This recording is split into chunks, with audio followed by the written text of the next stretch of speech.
Olá pessoal, tudo bem? Sejam bem-vindos a mais um episódio do Pode Atualizar, o podcast da família Te Atualizei. Eu sou o Max Cardoso. Eu sou Laudelino de Oliveira Lima e, Max, hoje nós temos um convidado especial, porque ele é muito mais do que ele aparenta, né?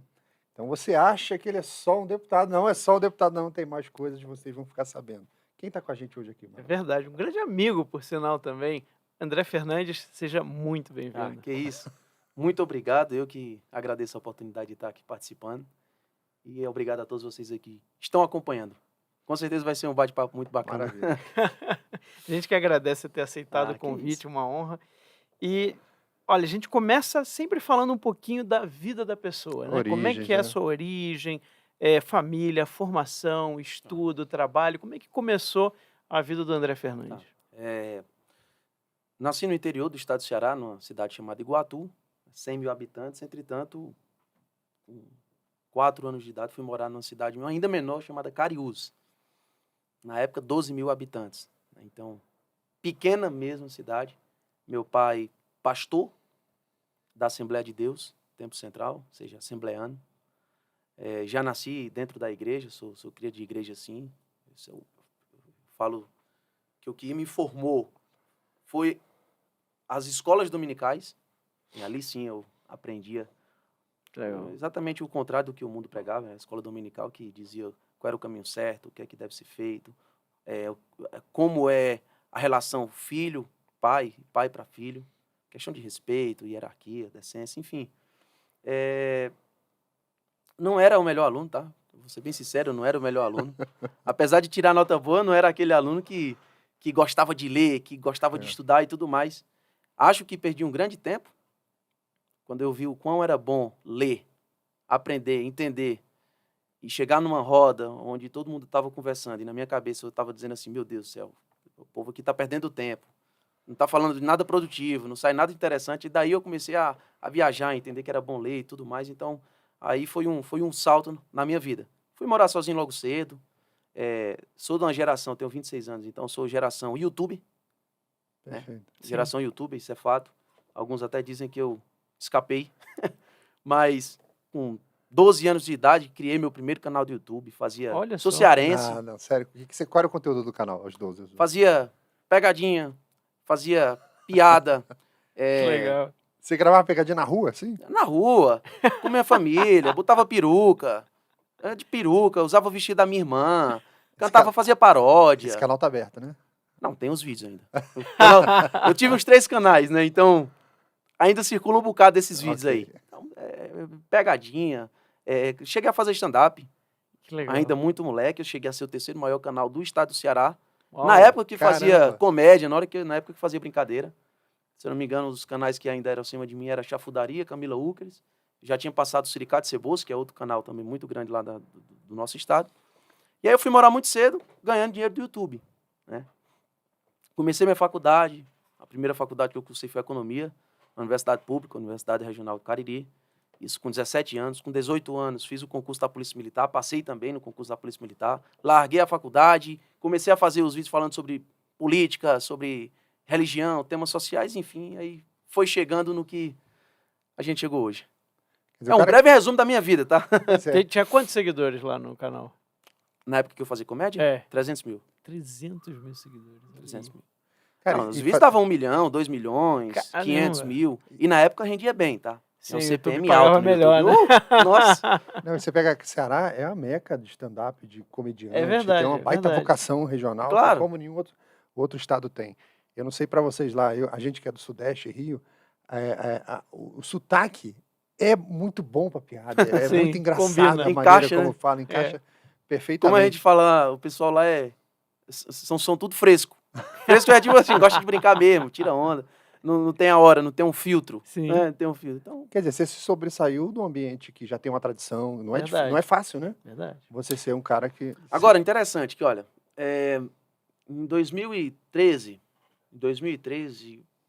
acho que foi 2013, teve a Copa das Confederações, a Dilma foi vaiada. Foi. Né? Foi, Lembra? foi, A lembro. Dilma foi vaiada no estádio e tudo Lembro. mais. Tem um vídeo meu. Cara, 2013 eu tinha, deixa eu ver, 15 anos. 15 anos. Fazia ainda 16. Mas 15 anos, molecão, fiz um vídeo chamado Chupa Dilma. Então, assim, fazia a brincadeira, fazia humor, fazia a minha comédia e tal. Mas, nesse vídeo, chamei Lula de mensaleiro. Falei Chupa Dilma, falei sobre Petrobras, falei sobre, enfim, então... Já estava indo para política. Não, ali. eu tinha toda uma comédia com crítica. Me lembro que tinha vídeo meu falando sobre aluno, e aí eu juntei algumas coisas que aconteciam ali, a máfia do lanche, sair cedo, gazear aula e tudo mais. E aí, no final, eu concluo dizendo assim, ó, resultado, todo mundo vira mafioso saindo da escola.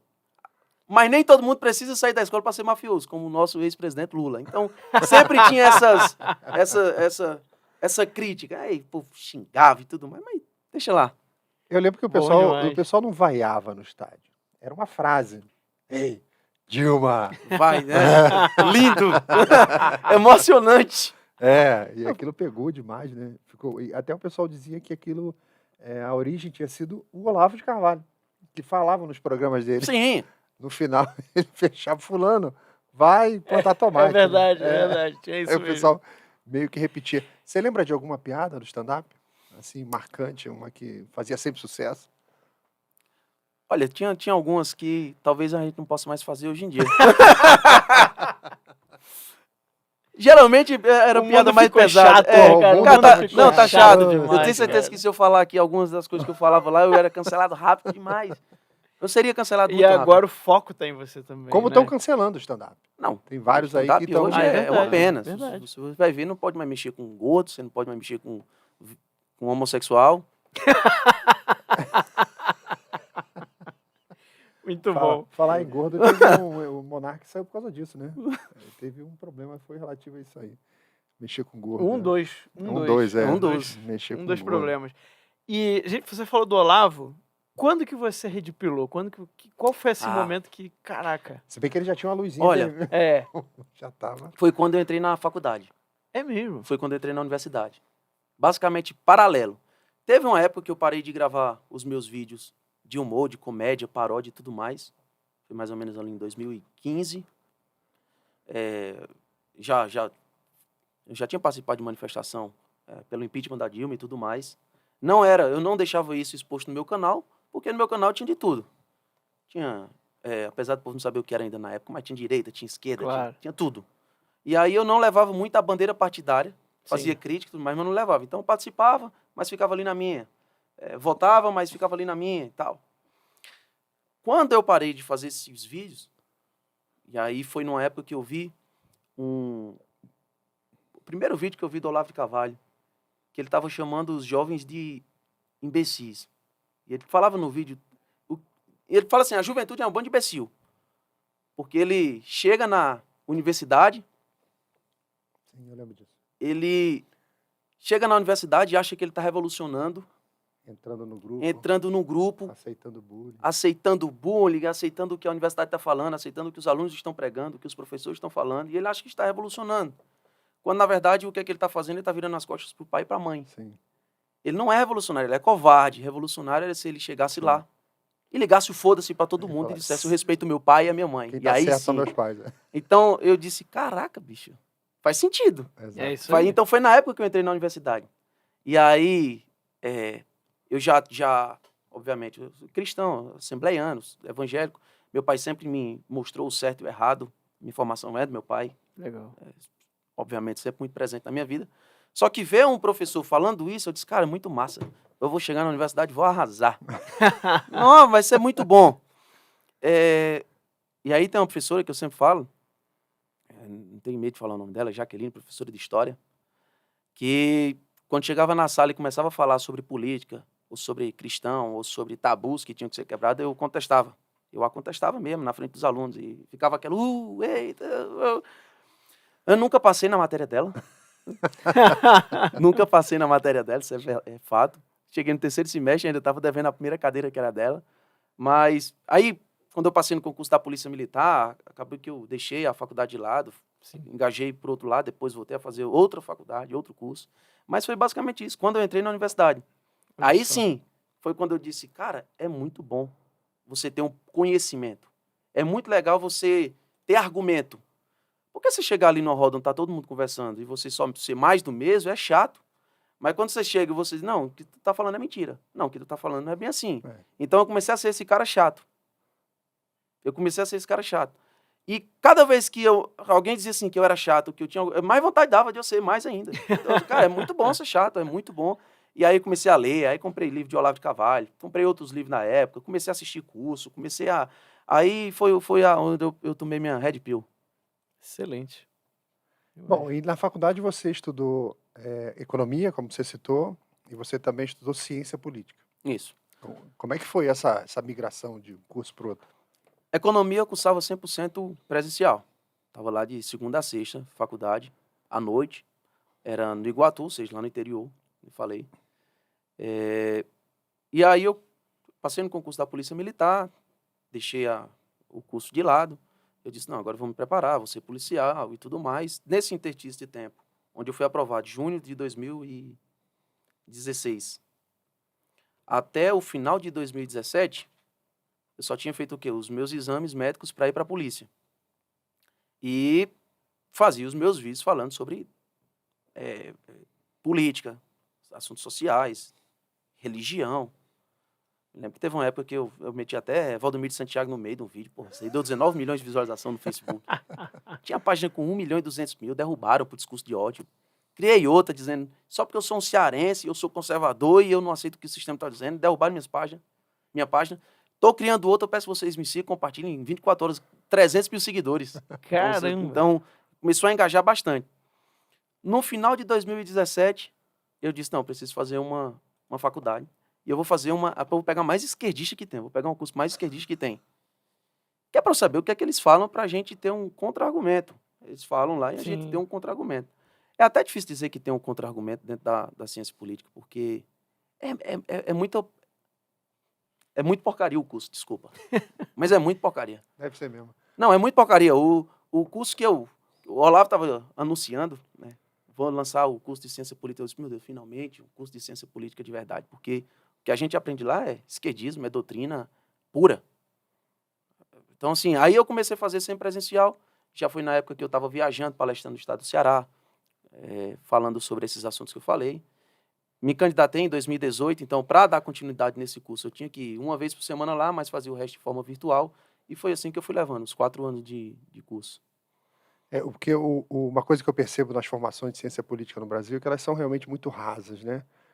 Ao ponto de que você, num curso, você não consegue aprender alguma solução para o Brasil. Eles falam como as coisas funcionam, como é que é o mundo, não sei o que e tal, mas eles não entram... Não, é um teleprompter feito para mostrar o que eles querem que você veja.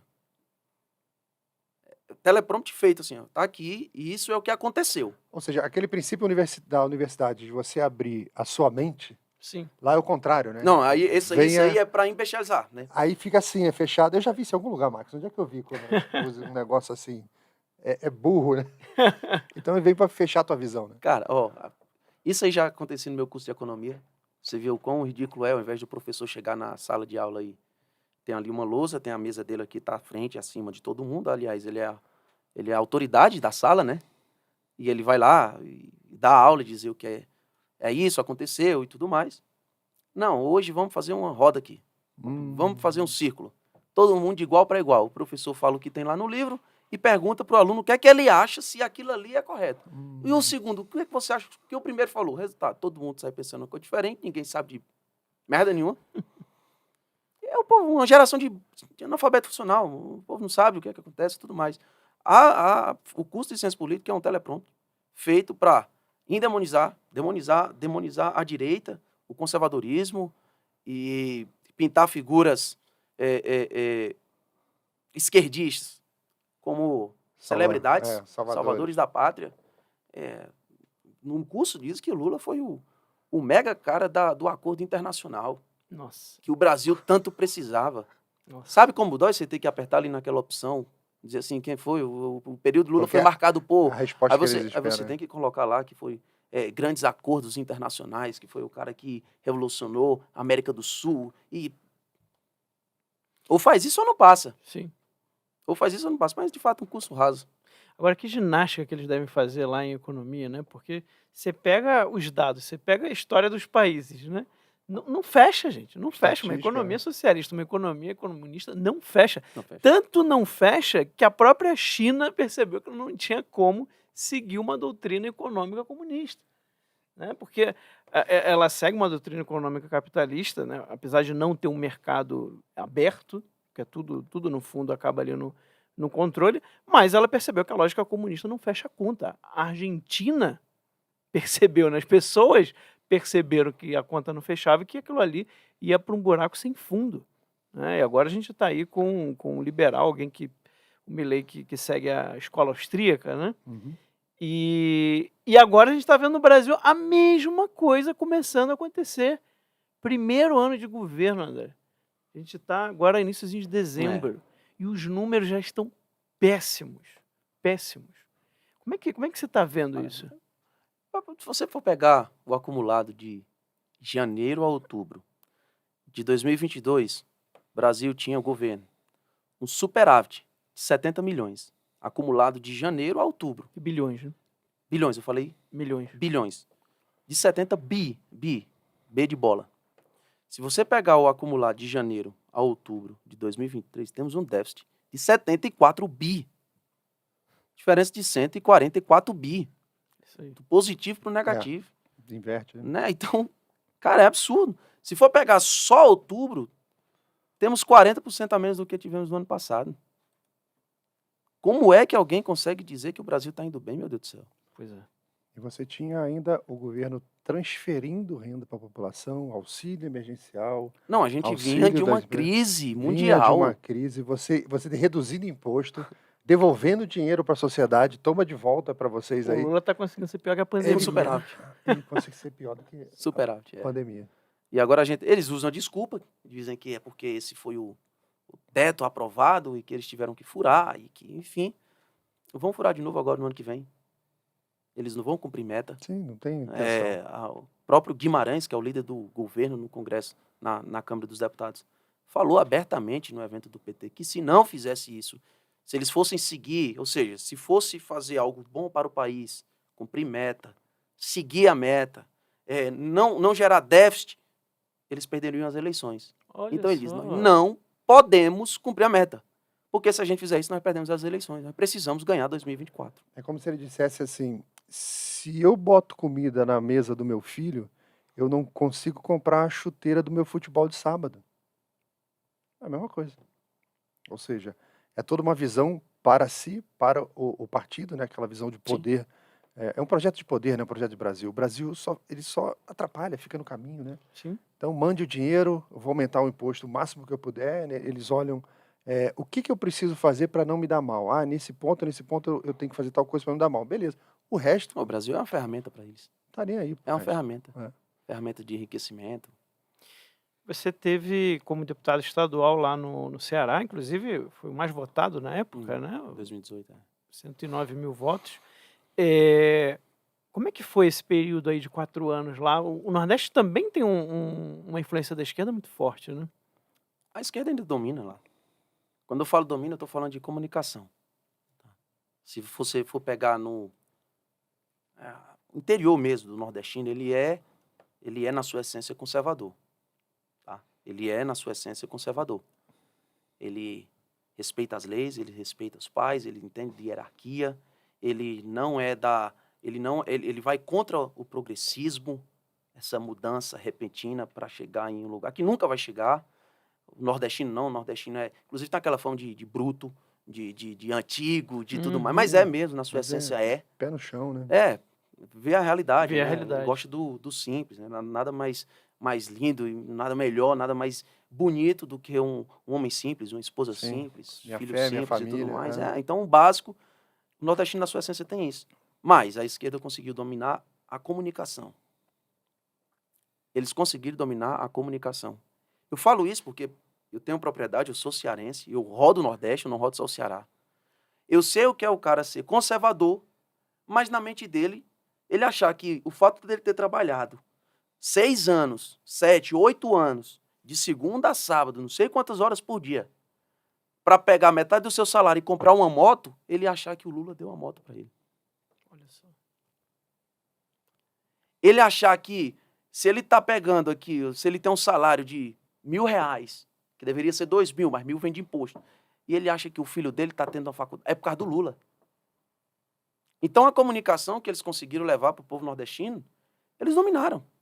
No ano passado, tinha muita gente lá do Ceará que acreditava que Bolsonaro tinha matado 700 mil pessoas no Brasil, Na Covid. do Covid, que tinha 33 milhões de pessoas passando fome. Meu Deus do céu, 33 milhões de pessoas passando fome.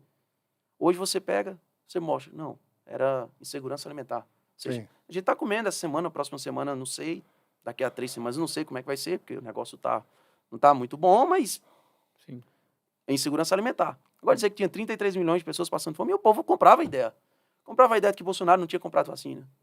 Comprava a ideia de que Bolsonaro era um perseguidor da imprensa, Ia dar o golpe. que ia dar o golpe. Engraçado, Bolsonaro era o ditador e a gente não viu ele atrás de perseguir ou de prender nenhum Pois é. jornalista, ninguém da imprensa, nenhum youtuber, nem nada. Então, eles conseguiram dominar através da comunicação. A comunicação hoje no Ceará e no Nordeste é o que faz com que a esquerda tenha tanto poder. Ou seja, é um trabalho todo baseado na mentira. Sim, Tudo é mentira. claro. O Lula dizia isso, depende da nossa capacidade de criar uma narrativa. Exato. Sim. Então, Exato. ele sempre deixou isso claro. Vivemos constantemente uma batalha de informação. O governo Bolsonaro errou na comunicação? Eu acho que errou. Por exemplo, mandou 130 ambulâncias para o estado do Ceará. Sabe quem é que entregava? Camilo Santana, do PT. Troca o adesivo. Não, ele entregava. Ou seja, o governo federal mandava, enviava, chegava lá no Ceará, estava na imprensa. Ele Sim. entregando a chave das ambulâncias. Peraí. Aí a manchete era, Camilo Santana entrega. É isso aí. Entrega. Mas quem foi que enviou? Nós entrevistamos aqui o professor Carlos Barros, ele falou a mesma coisa no Amazonas. Sim. Ia um monte de coisa do governo federal para lá e o pessoal do PT pegava os projetos todos e apresentava como se fosse deles. O que o governo Bolsonaro entregou de residência do Minha Casa, antes era Minha Casa Minha Vida, ficou Casa Verde e Amarela, o governo do PT não entregou nos 2 mandatos de Lula e no 1 mandato e meio da Dilma. Em 1 mandato só, o Bolsonaro entregou mais residência. Em 1 mandato só. Sim, Mesmo porque todos com a eles pandemia, somados, né? Mesmo com pandemia, mesmo com problema econômico mundial, com tudo. Com redução da carga. De imposto. Redução de imposto. Redução de imposto. Que agora o Haddad está querendo aumentar mais ainda. Mais Exato. ainda. Então, a comunicação. Eles dominaram através da comunicação. Perfeito. E a perseguição lá no Ceará, como é que foi? Olha, na Assembleia Legislativa, para mim foi uma escola. Uma escola antes de eu vir aqui para o Congresso Nacional. Éramos 46 deputados federais, 42 da base e 4 de oposição. Eu e mais 3. Caramba. Os outros 3 não gostavam tanto de brigar, de peitar. Então, Ficou sozinho. então tava lá. Você tá naquele bar tendo briga de 46, tava igual o Leônidas, né? Os 300. Chegou no ponto que, certa vez eu estava no meu gabinete e chegou uma pessoa com uma documentação e disse, André, tem um deputado aqui da Assembleia Legislativa que é envolvido com facção criminosa. E aqui tá tudo. Tá a prova, tá a documentação, tá tudo. Eu preciso que você denuncie. Eu olhei aqui e eu disse, olha, é muito difícil para mim denunciar outro parlamentar porque não é da minha competência. Meu papel é fiscalizar o governo e tal. Mas eu não vou engavetar, isso eu garanto. Peguei aquela documentação toda, saí do gabinete e fui direto para o Ministério Público. Entrega para a autoridade competente, né? Claro. E eu assinando. Ou seja, encaminhei a notícia de fato, mas eu assinei. Fui lá e disse, olha, sob sigilo, quero que vocês se investiguem, porque isso aqui é grave e tal. Assinei lá e tal, dei entrada. Enfim, isso deve ter sido uma quinta-feira, uma quarta quinta-feira. No outro dia eu vim para Brasília. Estou eu em Brasília no hotel e os meus assessores me ligam, desesperados. André, olha isso aí, quando eu olho a capa do jornal. O que é que aconteceu?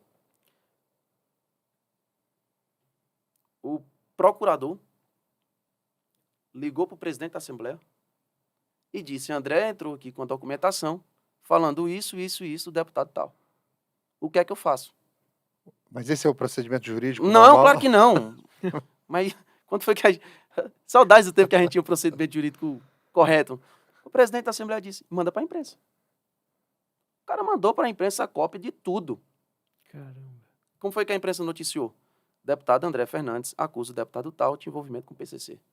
Capa de jornal. Caramba. Primeira coisa que eu penso, minha família. Sim. Claro. Desespero, eu quero primeiro avião, voltar para casa e minha família, pelo amor de Deus, botaram minha cara. Eu vou lá, peço sigilo e no outro dia tá a minha cara no jornal, na capa do jornal. O PDT, dos Ferreira Gomes, entrou com um processo no Conselho de Ética. É muito, assim, muito bonitinho, Tudo sabe? amarradinho, né? Cara, vê só. O partido também do presidente da Assembleia. Eu entro com processo, com pedido de investigação. O procurador liga no presidente, que é do PDT. O presidente solta para a imprensa. A imprensa noticia. André acusa. Não é pede investigação, é acusa. Como se eu tivesse, sei lá, Pô, feito se um vídeo tivesse o- dizendo fulano fez Pois é. isso. Isso. André Fernandes acusa o deputado tal de... Aí vai o partido do presidente da Assembleia, que era o Ferreira Gomes, entra com representação do Conselho de Ética, não pelo que eu fiz, mas usando a manchete. Usando a manchete. Sobre qual a alegação? Acusação falsa. Ou seja, não era um pedido de investigação em sigilo. Que se fosse falso, ou que se não tivesse fundamento, o que a pessoa me entregou, estava sob sigilo e ia morrer, e ninguém ia ficar sabendo. Exato. Foi para lá. Resultado. Eu fui suspenso da Assembleia Legislativa por 30 dias. Eu tive meu mandato suspenso por 30 dias. Porque eu ousei encaminhar uma denúncia ao Ministério Público. Você me pergunta, como é que é a perseguição? O mesmo plenário que me puniu porque eu pedi que o Ministério Público investigasse o suposto envolvimento de um deputado com a facção criminosa, foi o mesmo plenário que anos atrás absolveu Guimarães, quando ele estava envolvido com dinheiro do mensalão na cueca. Ele era deputado estadual, para quem não sabe. Então, o mesmo plenário que pegou Guimarães e disse não é motivo suficiente para lhe caçar ou lhe suspender, foi o mesmo que olhou para mim e disse é um absurdo que você encaminhe um pedido de investigação. É a quadrilha. É isso. Caramba. Então, ele responde, e aí, tem perseguição? Tem. Nítida. E como é que você escapou? disso Não, aí? aí eu Como é que fiquei... isso acabou? Não, aí me suspenderam por 30 dias, né? Saiu lá, foi pro plenário e tudo mais, era um deputado falando em cima do outro, tal. Os discursos lindos, né? Nossa, um absurdo, dentro dessa casa, achar que não sei o quê e tal. Sabe o que é interessante? Que nessa última operação que teve da Polícia Federal, que descobriram que tinha uma quadrilha armando pra cima do Sérgio Moro, lembra? Sim, lembro. Lá na listazinha lá do PCC, tinha um deputado lá do Ceará. Só coincidência, mas enfim, voltando aqui pro assunto. Só que suspenso. Quinta-feira. A suspensão sairia imediata, sexta-feira já ia ser publicada e ficar 30 dias sem mandato. E aí eu não podia participar de comissão, de plenário. Eles fecham o gabinete? Não é que fecha o gabinete, mas é que eu não tenho mais autonomia para fazer nada dentro do gabinete. Ah, tá. Você pode ir lá e tal, mas... Eu posso ir lá, tomar água, usar o banheiro. Como se fosse eu. Como se fosse Mas eu. Posso ir lá protocolar transitar. documento, entrar em sala de reunião, nada. Nada. Por 30 dias não era mais deputado. Então eu peguei uma mesinha de plástico, 4 cadeiras de plástico, coloquei na calçada da Assembleia Legislativa, na avenida mais movimentada que tem em Fortaleza, e coloquei um banner grande, estamos censurando, vou lhe atender aqui. Então passei 30 dias lá dizendo, olha, não estão me deixando atender lá dentro, então vou trabalhar aqui fora. O que você tiver de denúncia, de ideia, de projeto, de proposta, traga aqui que eu vou atender vocês. Ficava de segunda a sábado, durante 30 dias. E foi o período que em 30 dias eu recebi mais gente do que eu tinha recebido em 2019, o ano todo. Uau. Vinha Kombi, van do interior, descia 20, 15 pessoas de uma vez assim. Para conversar que contigo. isso? Não, a gente só veio lhe dar apoio. A gente só veio conversar contigo. Legal. Então a calçada da Assembleia ficava lotada. Não tinha ninguém lá dentro. Mas a calçada era lotada. Bom demais. Aí tinha outros processos também, que já pediu também outra suspensão e tudo mais. Arquivaram tudo depois que eu fiquei esses 30 dias lá fora. Fala, vocês criaram um monstro. Né? Exato. Ninguém quer ver como é que isso vai Pô, continuar, o cara né? vai virar governador, tira ele da rua. É basicamente isso. Teve até uns deputados que tinham votado e disseram assim, pô, André, lá dentro ainda tinha uma restrição por causa da pandemia, era 2020, pouco antes da eleição 2020. A gente não tá recebendo ninguém, porque tem máscara, tem distanciamento e tem tudo mais. Tu tá fazendo a festa aqui fora, então Ninguém entrava na Assembleia. Era Olha só lá só. fora. Ia carro buzinando, e passava gente, veio gente de outro estado. Caramba. Pô, veio gente de outro estado. Não, eu só vim aqui me solidarizar, dizer que estamos juntos, parabéns pela atitude. Cara, ganhei, sei lá, no Instagram 200 mil seguidores em 30 dias. Porque é o que o povo quer, né? O povo quer que o representante político dele trabalhe por ele, né? Você é o meu representante, faça É o óbvio, né? o que for bom para o Brasil, para mim, para minha cidade, ou seja, cumpra a sua promessa de campanha, que é o que os partidos normalmente não fazem, né? O plano de governo, o Exatamente. plano de campanha, o plano eleitoral, é a primeira coisa a ser jogado fora Sim, quando o cara recebe o tempo diploma dele, né? Ó, você é seu diploma de deputado, de prefeito, sei lá, de sempre governador. assim. Aí o plano de governo vai pro lixo e fica por isso mesmo. Mas não foi só essa perseguição que você teve. Você teve uma outra. Não, tiveram várias, na Você teve verdade. aquela do Olha, religioso. Ah, sim, essa daí foi absurdo. Abuso de poder religioso. O Ministério Mas- Público Eleitoral entrou com processo contra mim por suposto abuso de poder religioso. Por quê? Eu sou evangélico. Eu falei agora, meu pai é evangélico. Eu nasci dentro da igreja. Sou até hoje. Sou até hoje. Eu não só frequento, eu tô lá sempre. Que bom. Tô eu no culto. E o pastor simplesmente diz, olha, esse aqui é André, vai enfrentar a missão agora e tudo mais. E eu quero que os irmãos orem pela vida dele. Que não é uma batalha fácil. Pronto. Foi isso.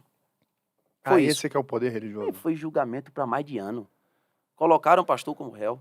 Nossa. Colocaram um outro cantor que estava lá também como réu. Em outro evento. Colocaram como réu. Colocaram os caras para ir depor. Porque pediram oração por mim. Não mencionaram o número. Não mencionaram que era para votar. Nada. Ainda que eu fizesse, mas nem isso fizeram. E aí foi mais de ano de processo. Um ano na imprensa dizendo que era o cara que estava sendo investigado por suposto abuso de poder religioso. E antes de eu tomar posse, a manchete, a capa do jornal era a minha foto dizendo: saiba quem são os deputados que podem perder o mandato. Nossa. Então a gente já assume achando que não vai assumir. Depois desse teve o outro processo, que foi o processo de infidelidade partidária na época do PSL, que eu fui eleito pelo PSL, vi que o PSL não era aquilo que eu pensava, Uhum. meti as caras, saí do partido. Aí o partido pediu meu mandato, porque o meu mandato é do partido, não é do povo, Esse é um problema. é Esse do é um partido. problemaço. Foram 3 anos, Esse é um jabuti. suplente dizendo que já tinha comprado o terno de usar na posse. Caramba. Suplente dizendo, não, tô com o terno da posse, tá tudo resolvido. Começou esse processo em 2019, concluiu no final do ano passado, ou seja, terminando o meu mandato. Nossa. E assim aconteceram outras coisas também que... E não existe uma lei que verse sobre abuso de poder religioso. Não tem. Não existe essa lei. Se eu dou um tapa em alguém, tem uma lei que cobre isso. Não, o abuso de poder religioso, eles pegaram, encaixaram dentro do... Abuso de poder dentro- econômico. Abuso de poder econômico, aí tem algumas aulas, alguns pontos. Dentro deles colocaram abuso de poder religioso, que até hoje ninguém sabe o que é. Ninguém Eu- sabe o que é. Não tá porque- definido, né? Quando eu vi, Não tem como definir. Assim, ó, isso aqui, ó, essa é a linha. Traçou ela? É. Não passou ela? Não é. Não existe. quando eu vi a primeira vez essa notícia, né? A coisa que veio na mente foi o pastor soltando raio pela mão, né? Igual Homem-Aranha, assim, tal, poderes. Ou ameaçando o pessoal de ir pro inferno, É. né? Se Quem não fizesse voltar vai pro alguma inferno. coisa. Pois é. Vai queimar no colo eu do capiroto. pensei isso, né? eu pensei isso. Então você abusou do seu poder, né? Então, como se fosse um julgamento do X-Men, né? Alguma coisa assim, de tão estranho que é. Mas o que você percebe é que existe uma ação dentro do Estado brasileiro anti-religião, anticristã. Claro.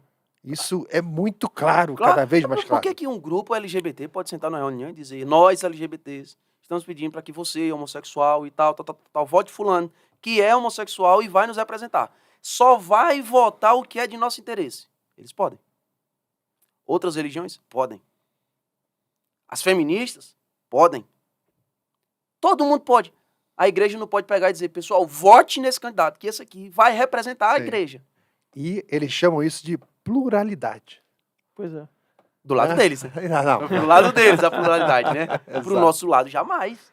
não tem espaço para você. Não né? tem. André, e diante dessa perseguição toda do crime organizado, que bem ou mal tá aí, né, Sim. sempre aparecendo, como é que fica a sua família? Como é que a sua esposa, como é que as pessoas da sua família veem toda essa situação? Olha,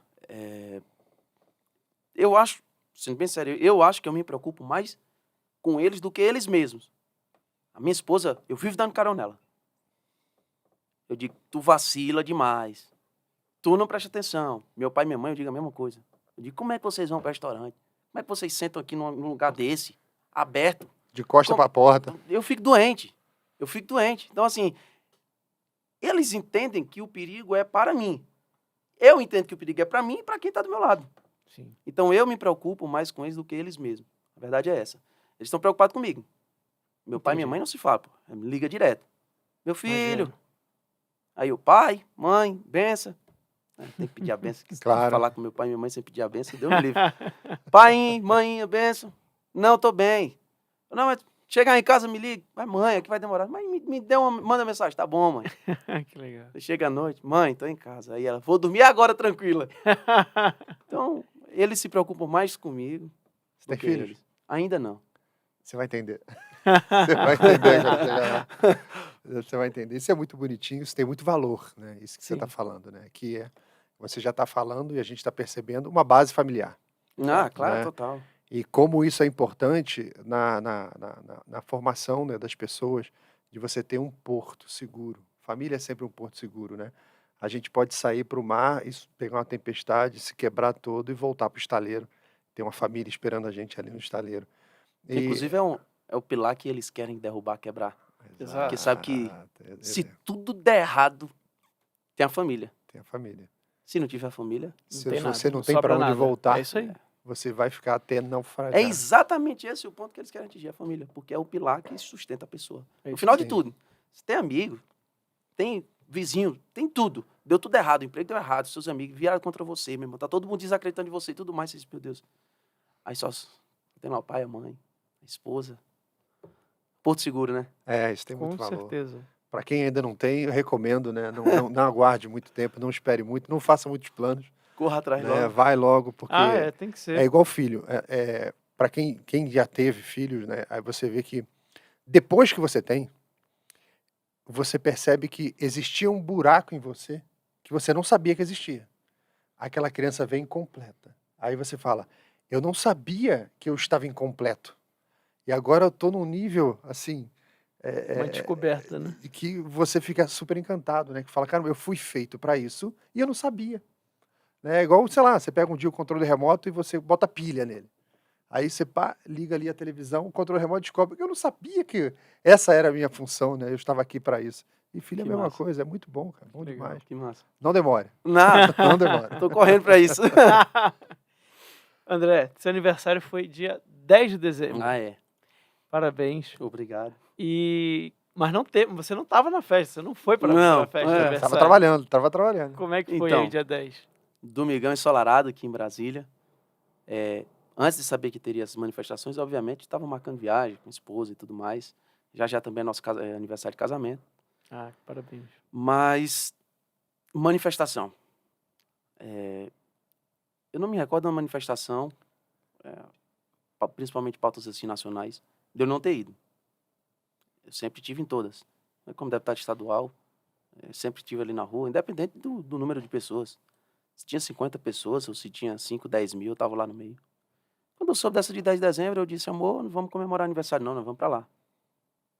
Ela também me ajuda, Legal. me ajuda bastante, me incentiva. Inclusive, se estiver assistindo isso, viu, meu amor? Beijo, te amo. Já fazendo aí 5 anos de casamentos. Olha. Então, ela me incentiva bastante. Ela disse, não, com certeza. Cuida, vamos comprar passagem, vamos embora. Então, eu estava lá. Me surpreendeu a manifestação. Não estava lotado. Sim. Não estava lotado. Mas não era sobre quantidade. Não era sobre quantidade. Ali é a volta do povo às ruas. Não recomeça. Exato. É o recomeço. Quando a Dilma caiu, não foi uma manifestação. Foram vários domingos, cada vez maior, cada vez maior. Então foi um baita recomeço. E eu entendi ali, algumas pessoas falaram que o povo estava com medo, eu entendi que nem era medo. O povo tem coragem. Só estava sem esperança. Exato. Ainda acontece isso. Não é que o povo esteja com medo, é que o povo está perdendo esperança. E aquela manifestação ali, para mim, foi excepcional. Foi um start. Foi bacana. As placas, as senhorinhas, as tias do Zap, família, sabe? Os pais com o bebê de colo lá participando, solzão torando quente e tudo mais, mas tava lá. Tava lá e disseram, olha, quando tiver de novo, nós vamos de novo. Nós vamos de novo. Enquanto a gente não vê o Brasil mudando, nós vamos de novo. Em casa é que a gente vai ficar. Então, bom, parabéns mesmo. Parabéns. O aniversário foi meu, mas pô, o presente é todo mundo, é do Brasil, né? E o Brasil tem essa tradição do povo reage sempre antes que as autoridades, né? Você tem a questão Cristo, lá mais ou menos 1850 e pouco, o povo se prontificando a lutar contra a Inglaterra. Você tem Guerra do Paraguai, o povo se prontificando a lutar antes mesmo que o governo, até apareceram, foram 6 mil índios do sul, que eles eram cavaleiros de primeira linha, e lutaram na Guerra do Paraguai. Foi em Cabo Frio que você falou que o pessoal pegou canhão e tudo. Teve luta em Cabo Frio, mas contra os ingleses. Do povo. Do Não foi nem povo, auxiliar, o pois é. povo lutando contra. E Segunda Guerra Mundial, o povo se prontificou a lutar antes que as autoridades. Estava navio brasileiro sendo bombardeado, e o povo já dizendo assim, vamos embora, vamos, atiçando os políticos. Vamos embora que a gente não pode deixar não, estou atacando o Brasil. E a gente está só seguindo uma tradição. O povo brasileiro não é covarde, né? Exato. E ele quer o correto. Ele quer liberdade, ele quer justiça, ele está muito incomodado com a ausência de justiça no Brasil e com essa sem-vergonhice que a gente está vendo na mídia todos os dias, das alianças, né? Isso ofende muito o brasileiro, como você falou, o nordestino comum ali, com a sua família, com o seu emprego, com a sua renda, ali, com os seus valores, com a sua fé. Ele, quando olha isso agride demais o brasileiro, como um todo, né? São muito poucos os que estão envolvidos nesse jogo. E a gente tem que continuar seguindo essa tradição. A gente tem que honrar os que já morreram, que trouxeram esse Brasil que a gente vive hoje, e a gente tem que, para as próximas gerações, né, quem está vindo por aí, a gente tem que entregar algo melhor do que a gente recebeu, né? A gente tem esse compromisso que é atemporal, a gente não pode parar. Você vai parar, Marcos? O mais interessante, e que para mim foi mais marcante, foi que eu estava em cima do trio, e ao meu lado estava a família do Clezão. Ao meu lado estava a família do Clezão. Esposa, filhos. Caramba. Aquilo é muito marcante. Aquilo é muito marcante. E muitas placas, justiça por Clezão. Justiça por Clezão. Eu espero que o povo entenda que essa é uma pauta que a gente não pode deixar ela esfriar. Sabe, se fosse a esquerda que tivesse alguém, um de seus eleitores, que em um evento sequer participou, tem filmagem dessa pessoa em outro local, e que posterior a isso foi, e por acaso foi preso, e que a PGR pediu soltura e o ministro ignorou, irmão, dia após dia, era a mesma coisa, seria a mesma coisa. Sim. Ainda hoje, eles falam de Marielle. E essa é uma pauta que a gente convida a esquerda para participar. Sim. Venham conosco. Sim, claro. Essa é uma pauta humanitária. Humanitária. Uma pessoa o cara morreu. não estava lá. Sim. Ele não quebrou, ele não estava lá. Ele estava em outro local e tem prova disso. Ele só apareceu depois, quando viu na televisão, quando ficou sabendo. Foi preso, pediram a soltura e ignoraram, o cara morreu. Exato. Não tem ministro do STF com sangue do Clezão nas mãos, Morreu sob a tutela do Estado. sob a tutela do Estado, sob o comando de Alexandre de Moraes. E não é a implicância que a gente não gosta do Xandão, a gente não gosta mesmo. Mas, sob a tutela fato. dele, chegaram os pedidos durante meses. Durante meses. Aí Isso. eu vi gente falando assim, então, talvez ele não tenha visto, porque é muito pedido que chega lá, tem muito movimento. Não, ele não perde um evento para receber uma medalha. Evento político partidário está lá. Ele não perde um, ou seja, a assessoria dele filtra. E a decisão. Se o argumento for de que é muitos processos, são muitos processos, e ele não consegue acompanhar, ótimo! Sim. Por que que um cara só está comandando milhares de processos, meu Deus do céu? Por que tem não está nem- em primeira instância? Não tem nem jurisdição para isso. Não tem jurisdição. É, Quantas isso- pessoas vão ter que morrer para ele dizer que ele não consegue acompanhar? Para perceber que não consegue acompanhar? Então, para mim, foi muito marcante a família do Clezão. Espero que o povo brasileiro entenda isso. Espero que não deixe isso esfriar. Eu vi a imagem uma camisa que o Clezão tinha dentro da cadeia e ele teve acesso a uma caneta e ele desenhou uma blusa branca, ele desenhou. E ele desenhou ele e atrás do Congresso, a bandeira do Brasil, as algemas, e ele escreveu, eu sobrevivi. Caramba. Então o cara estava preso, injustamente, mas com orgulho Sim. de dizer assim, eu luto pelo Brasil, eu sobrevivi, eu tô aqui. Só que infelizmente não tá mais. A alma dele não foi quebrada. É isso. Então Ixi, assim, é forte, espírito não. é forte, Forte. forte. Espero que o povo não esqueça esse assunto jamais. Uma ameaça, né, dessa, a morte de um inocente, quando o Estado ele é capaz de condenar a morte de um inocente, isso é uma ameaça para todo cidadão de bem. É para todo cidadão de bem. Não é só para aquele que faleceu. É isso que as pessoas têm que entender. A morte do Clesão é uma ameaça a mim. É Claro. uma ameaça à minha família, uma ameaça a você, uma ameaça a você, uma ameaça às nossas famílias. A quem está assistindo, uma ameaça a todos. Porque se o Estado foi capaz de matar uma pessoa de bem, ele é capaz de matar qualquer cidadão de bem. Não tem limite. E o que a gente está vendo, se você não acredita no que eu estou falando, que vão ter outros, se nada for feito. O Coronel Naime é um que está aí passando mal reiteradamente e não é liberado. Que não está nem condenado. Nem o Clesão estava Não. condenado. E condenaram a família do Naime. Ou seja, e condenaram a família do Naime a ficar sem o Sem salário, salário. né? É. Mas assim, você pega um traficante, você pega um estuprador, você pega um cara que cometeu um assassinato. Ele não fica em prisão preventiva. Não, Tem todo só- um arcabouço jurídico meu Deus. preparado, sem pronto. limite, que né? Uma é- prisão é. preventiva sem limite. Não, ele espera o julgamento em liberdade. E é isso que está sendo negado a essas pessoas.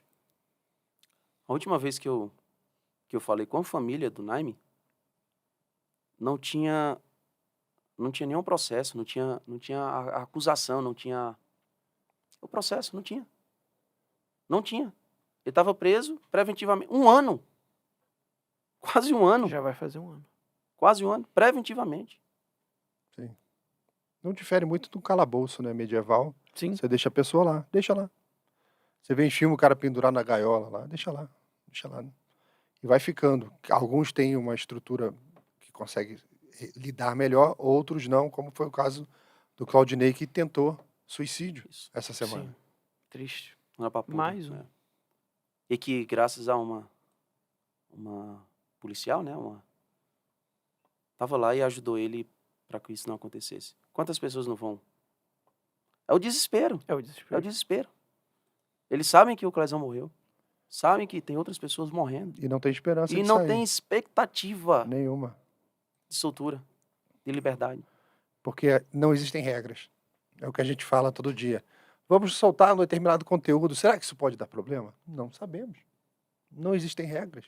Quando tem regra, você vai, olha, a gente não pode fazer isso, não pode fazer aquilo, toma cuidado aqui, toma cuidado ali, e você vai seguindo porque existem regras. Todo jogo tem que ter regra. Mas no caso, a gente está vivendo uma partida que não tem regra. Então você não sabe o que fazer. A regra é criada por eles em cima da hora. A bola vem Exato. na tua direção, você mata no peito e fala assim, não, não pode matar no peito. O peito é perto do braço, então é considerado bom do mesmo jeito. isso aí. A musculatura do peito é conectada com a do braço, então falta. E você fica, e agora? A bola veio na minha direção de novo, o que eu faço? Difícil. É o tempo inteiro assim. E isso é muito ruim, porque o Estado surgiu, a origem dos Estados, pela segurança pública. Ali, para você não morrer por invasões, né? E a bandidagem. Então, surgiu para proteger o povo e fazer aquela coisa avançar.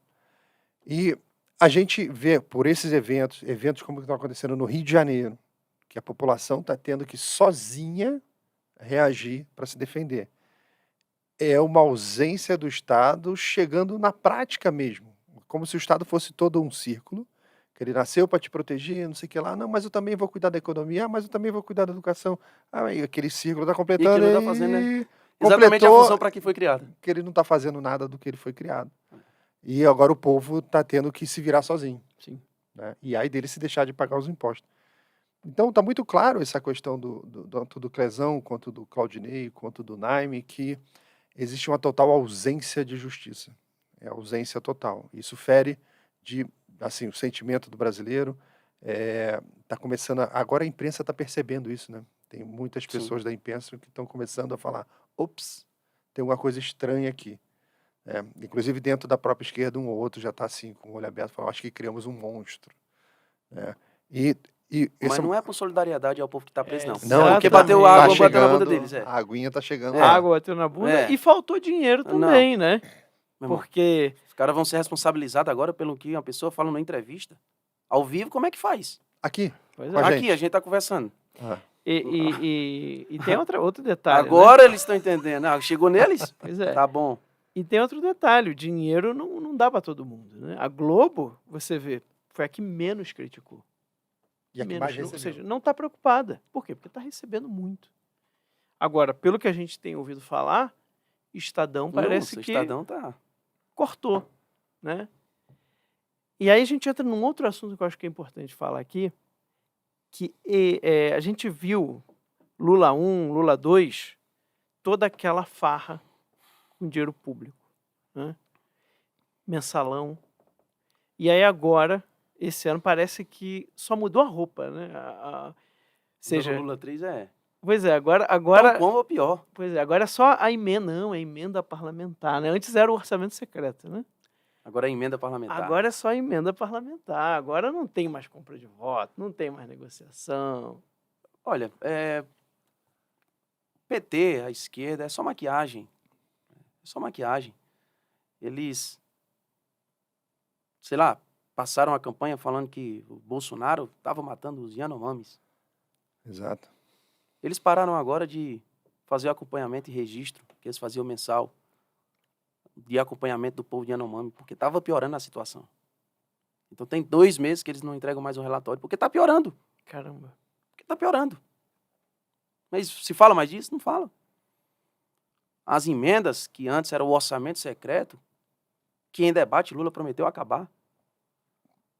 Os orçamentos secretos, que agora é emenda parlamentar, são entregues em semanas decisivas em votações de pautas do governo. Sem esquecer do STF, que a Rosa Forma Weber, tributária e etc. É quando vem bilhões de emenda. no governo do Jair, a emenda do relator, ela falou, não, o presidente não apita nisso não, é o Congresso que manda. Exato. Aí exato. virou o governo, ela, opa, não, peraí, agora Não. volta pro presidente. Tem que ter participação do governo, dos ministérios, porque é um absurdo que não tenha. Agora é um absurdo que não tenha. Na cara Então, de assim, todo mundo. mudou eu não acho que nem que mudou nem a roupagem. Para mim é a mesma roupagem. Mesma coisa. É a mesma coisa. O que o Lula está fazendo com a economia do Brasil é a mesma coisa que a Dilma fez. Estão repetindo exatamente os mesmos erros.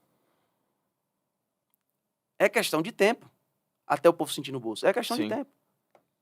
Então, assim, para mim não muda. Questão de corrupção não muda. Contato com o crime organizado não muda.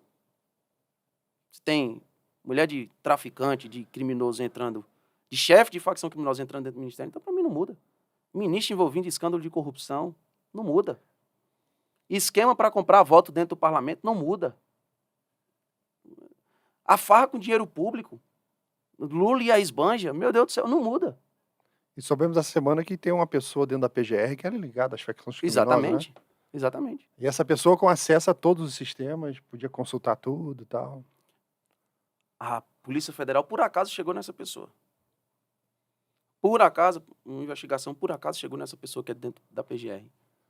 A gente só não vai ver, infelizmente, passando plantão na Globo, E Pois que tinha é. uma pessoa dentro da PGR envolvida com isso, igual quando tem a operação da Polícia Federal na porta de alguém que votou no Bolsonaro. Aí, isso, né? É isso Então, aí. aí tem todo um esquema, né? Tem em Jornal Nacional, né? Onde vive, o que comia, o que fazia, como ele conseguiu esse a patrimônio. conclusão antes de terminar a investigação. Sim, sim. A presunção da inocência fica em Não existe mais. segundo lugar, né? E isso é tudo um teatro, né? Não. Eu por exemplo, eu tenho um inquérito no STF. Hoje em dia, quem não tem, né? Mas, enfim. Eu tenho um inquérito no STF. Por suposto envolvimento com o 8 de janeiro. O que é que aconteceu? Estou eu lá, na piscina do meu condomínio, lá em Fortaleza, no Ceará. E daqui a pouco, eu vou ali, sento na cadeira lá do lado da piscina e tal, e vou mexendo no celular e tal, à tarde. E começa, plim, plim, plim, plim, plim, plim, o celular. Eu digo, meu Deus, o que é que tá acontecendo? Caraca, o povo entrou dentro do Congresso Nacional. Eita, eu comecei a acompanhar, entrei nas redes sociais, era só o que tava dando. Entrei na CNN na época, mais de 100 mil pessoas simultâneas. Eu digo, caramba. Daí eu recebo alguém posta lá, no caso, chega no meu feed, uma foto de um cujo aí segurando a porta do Alexandre de Moraes. Do gabinete do Alexandre de Moraes. Teve um monte de meme. Nossa, mas teve um. Eu postei e coloquei a legenda. Quem ri vai preso. Acabei de ser preso. Olha. Opa! Acabei de ser preso. Tá rindo também, ó? Olha o Opa, 3 aqui. Tá vendo aqui, Xandão? 3. Mas uma crítica de um nível que é o seguinte, não precisa mais de processo, E de um não comediante, precisa mais de né? motivo, não precisa mais de nada. O que eu tô dizendo é, se o cara rir, vai ser preso. O que não é... E assim, É- pós-ato. Não, já Pós-ato. tinha acontecido. Daí vai alguns partidos, entram na PGR, e a PGR pede que seja aberta uma investigação para apurar o meu envolvimento. Nossa. A Alexandre de Moraes prontamente atende, Claro. né? Porque para atender, para pedir investigação, para prender é rápido. Para soltar quando a pessoa está morrendo, aí não tem como acompanhar. É. Então, rapidamente atendeu, mandou a Polícia Federal apurar. E lá vou eu, na sede da Polícia Federal, aqui em Brasília. Sou intimado e tal. E vou lá depor. Sento na frente do delegado, o delegado estava substituindo, não era ele disse, é o outro que fez as perguntas e tudo mais, ele não pôde vir hoje, então eu vou substituí-lo. Algum problema e tal, não sei o quê? Eu disse, não, claro que não. Então eu vou fazer as perguntas. E ele estava com uma planilhazinha ali, já das perguntas feitas. Algumas perguntas, esse delegado pode até se dar mal, mas ele ria. A primeira pergunta, você é contra a democracia? Eu É isso? responderia, eu sou. Você é contra a Acho uma democracia? bosta. Eu poderia dizer, né? Que democracia? Essa aqui, onde todo mundo está É. sendo preso e que bandido é solto, enfim. Eu vou lá, o André, né? Responsabilidade. Não. Você participou do 8 de janeiro? Não. Você estava aqui no 8 de janeiro? Não. Você financiou alguém para vir? Não. Teve contato? Não. Mas você postou isso aqui? Postei. Uhum.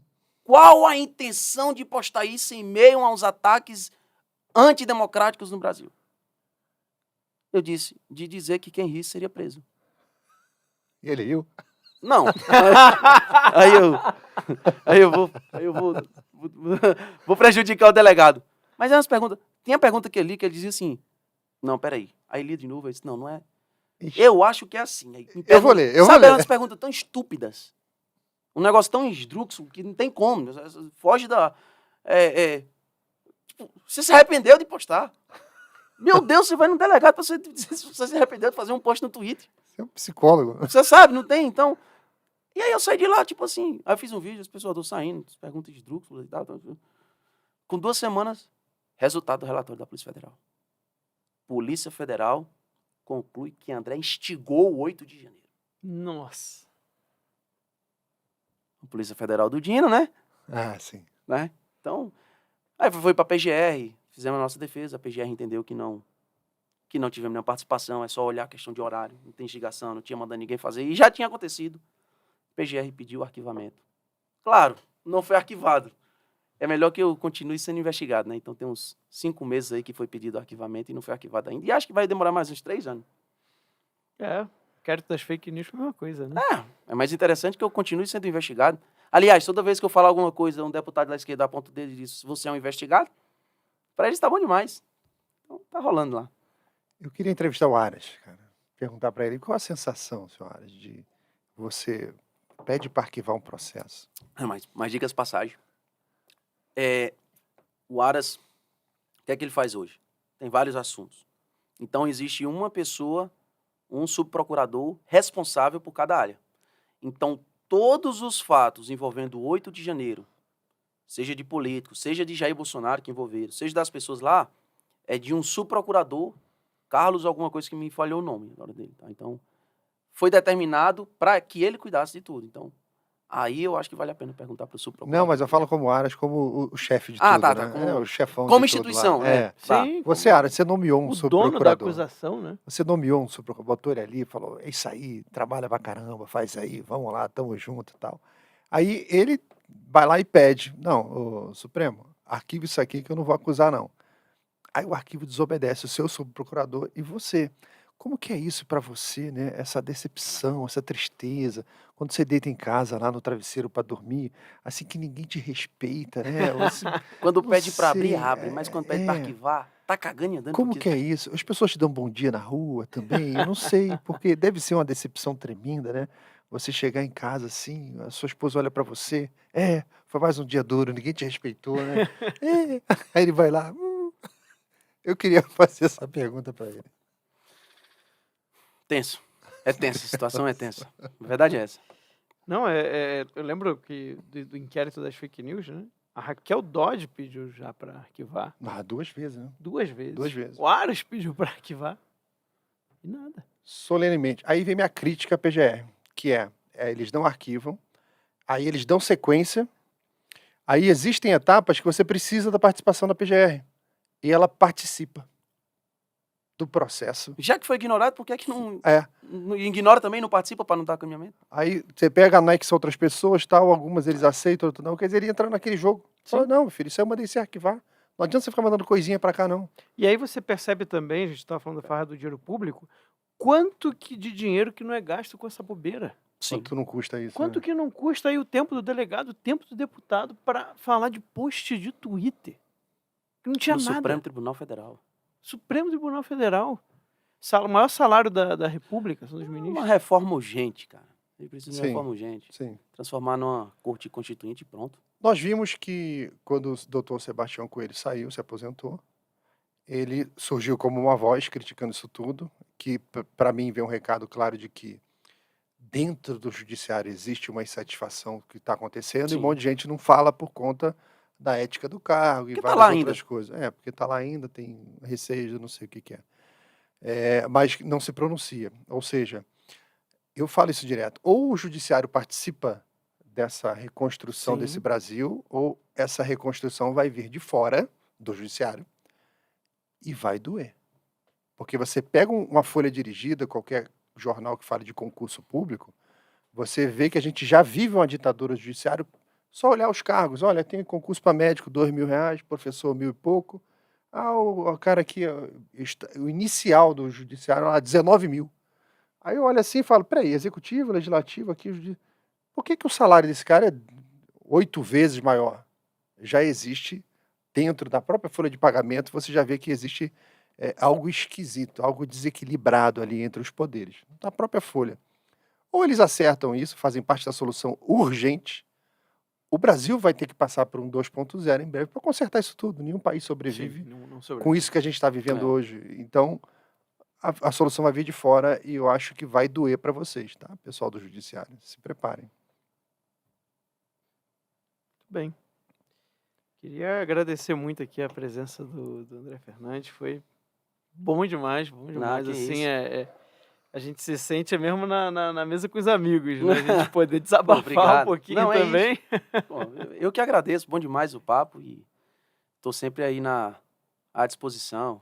Que te quiser participar, ou então para conversar mesmo, sem estar aqui no podcast. Não precisa ser no podcast, mas bora conversar, vamos falar um pouco sobre Tamo política. junto. Tamo junto, literalmente. E para vocês que Maravilha. acompanharam também, muito obrigado por acompanhar. Obrigado Maravilha. também, Laudelino, pela companhia. Obrigado, pela Max. bancada. Obrigado, deputado. Prazer, uma honra estar aqui nesse bate-papo. A gente sempre aprende muito, né? Com Porque certeza. é muito importante essa coisa do diálogo, da conversa. E das pessoas conhecerem quem são as pessoas que estão de frente nessa luta, né? Quem está de frente lá lutando pelo Brasil, quem está carregando. É importante esse bate-papo que você mostra, olha, esse cara que está lutando lá em frente tem esses valores. E esses valores são parecidos com os seus. Esse cara te representa. Pode não É ser isso do aí. seu estado, mas ele está carregando lá os mesmos valores que você defende. E é bom porque isso dá esperança para o povo, né? De olhar e falar, cara, tem gente lá que realmente... Vamos voltar a tal coisa.